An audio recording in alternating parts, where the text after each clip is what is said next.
स्वागत है दोस्तों। आज के मुख्य समाचार में आज देश और दुनिया से कई अहम और बड़ी खबर आ रही है। बात करेंगे हर खबर पर विस्तार से। 15 सांसदों वाली पार्टी इंडिया में शामिल होने को तैयार, साथ आते ही राज्यसभा में पलट जाएगा गेम। एक और बड़ी अपडेट, योगी से भाजपा विधायकों का मुंह क्यों हो रहा है भंग, सरकार में अंदरूनी लड़ाई तेज। इसी के साथ अगली बड़ी खबर में आपको बताएंगे। यूपी उपचुनाव के लिए सपा कांग्रेस की डील फाइनल, इन सीटों पर चुनाव लड़ेंगे अखिलेश राहुल। एक और बड़ी अपडेट, योगी सरकार के फैसले से बीजेपी को भारी झटका, एनडीए में बगावत। जेडीयू के बाद अब आरएलडी भी मैदान में उतरी। तो चलिए देख लेते आज की पहली बड़ी खबर। 15 सांसदों वाली पार्टी इंडिया में शामिल होने को तैयार, साथ आते ही राज्यसभा में पलट जाएगा गेम। दरअसल दोस्तों, लोकसभा चुनाव के बाद इंडिया गठबंधन के साथ एक एक कर निर्दलीय सांसद जुड़े और कुनबा धीरे धीरे बढ़ता गया। ताजा राजनीतिक हालात जिस तरफ इशारा कर रहे हैं उसके मुताबिक इंडिया गठबंधन में एक और बड़ा दल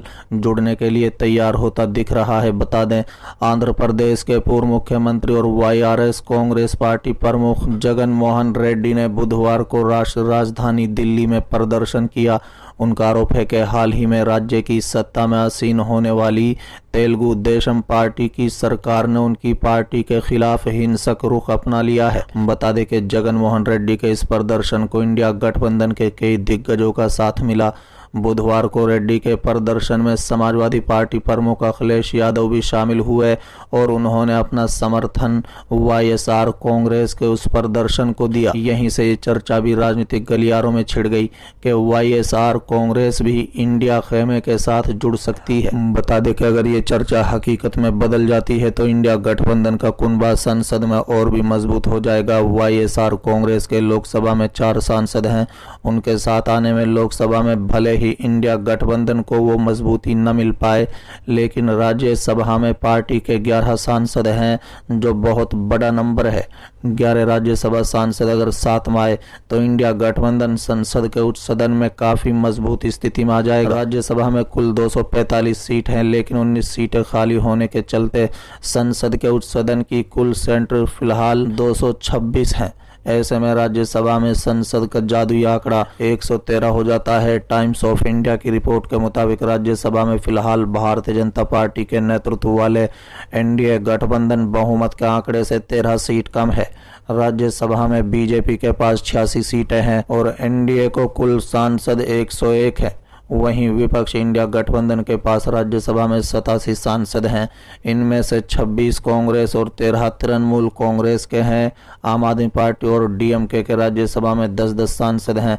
ऐसे में अगर वाईएसआर कांग्रेस भी इंडिया गठबंधन में शामिल हो जाए तो विपक्षी गठबंधन को सांसदों की संख्या कुल 98 तक पहुंच जाएगी। यानी मोदी सरकार के लिए राज्यसभा में कोई भी बिल पास करना बेहद मुश्किल हो सकता है। हालांकि फिलहाल जगन मोहन रेड्डी ने इंडिया गठबंधन में शामिल होने को लेकर कुछ नहीं कहा है। चलिए अगली खबर, योगी से भाजपा विधायकों का मुंह क्यों हो रहा है भंग, सरकार में अंदरूनी लड़ाई तेज। दरअसल दोस्तों, यूपी में भाजपा की आपसी लड़ाई अब सार्वजनिक हो गई है। योगी आदित्यनाथ के सामने भाजपा के विधायक बोलने की हिम्मत नहीं कर पाते थे, लेकिन अब वो खुलकर बोल रहे हैं। योगी को लेकर भाजपा में असंतोष बढ़ता जा रहा है।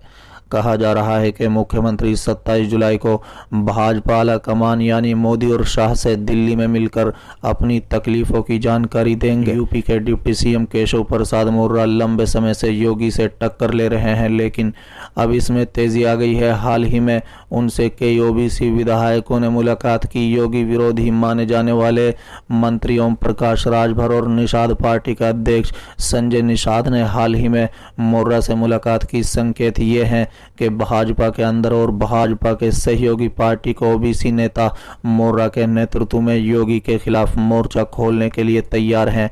इन्हीं हालात में 2 विधायकों के बयान महत्वपूर्ण माने जा रहे हैं।